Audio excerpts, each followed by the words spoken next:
breeze makes me feel sneezy. Very, very sneezy. Hi, my name's Karen Lillywhite. I'm a professional vocal coach and performer, and I'm also a hay fever sufferer. It's that wonderful time of year again when about a fifth of the population are turned into sniffling, itchy messes, which can make it pretty difficult to do almost anything. But if you're a singer, hay fever can be a real pain.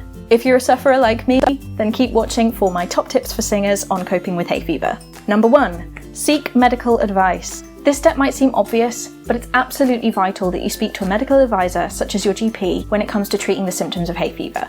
There are lots of options out there for managing it nowadays, so work with a medical professional to find a solution that works for you. Do mention that you're a singer though, as this might make a difference to the treatment options offered to you. Number 2, hydration. We all know that water is good for us in general, but especially if you're a singer, and even more so if you're a hay fever sufferer.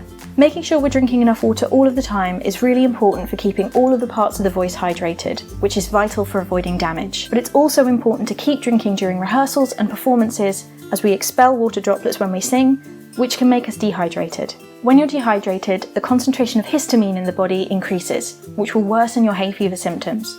So keep drinking that water. Number 3, warm-ups. It's imperative that you warm up properly every time you go to sing, but especially during hay fever season. Your warm-ups must be gentle, as you're more prone to damage at this time. You're more likely to be dehydrated, and your vocal folds might be inflamed from your allergies. For an extra layer of protection, start your warm-up in the shower. The steam helps your vocal folds relax and increases the moisture around them for more direct hydration.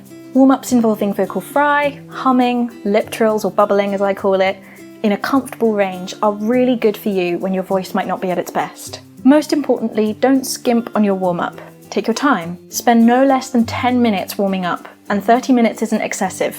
You might find that on a bad voice day, you need even longer to feel fully warm. Listen to your body, and keep checking in on how your voice is feeling. Number 4, song choices. If you're a solo performer and you have to give a performance, but oh no, your hay fever is really bad today, depending on the situation, you might be able to work around it by choosing repertoire that's going to be a bit easier on your voice that day. The last thing we want to have to do is cancel or pull out of a performance at the last minute. But hay fever is a medical condition that should be taken seriously. If it's really bad, your only choice might be to not sing, which is a really tough call to make. But it's vital that you think about your vocal health first. If you're a choral singer when this happens, it's more than likely you'll have other people on your part other than just you. So it's a little easier to make that call. Or you could decide that you're just not going to risk singing those notes at the extremes of your range today. So simply mime them and sing the ones you can safely sing. Either way, absolutely let your musical director know what you intend to do. I have to say that, or I'll have musical directors at my door with sharpened batons. So there you go, my top tips for singing with hay fever. I hope you found that helpful, and if you did, give it a like, maybe share it with your friends, maybe leave a comment down below. I'd love to hear your thoughts. Thank you so much for watching, and I'll see you in the next one. Bye! I'm feeling very official with my little microphone. It feels like I feel like a reporter. The steam helps your vocal folds relax. There's a plane. I'm going to wait for the plane.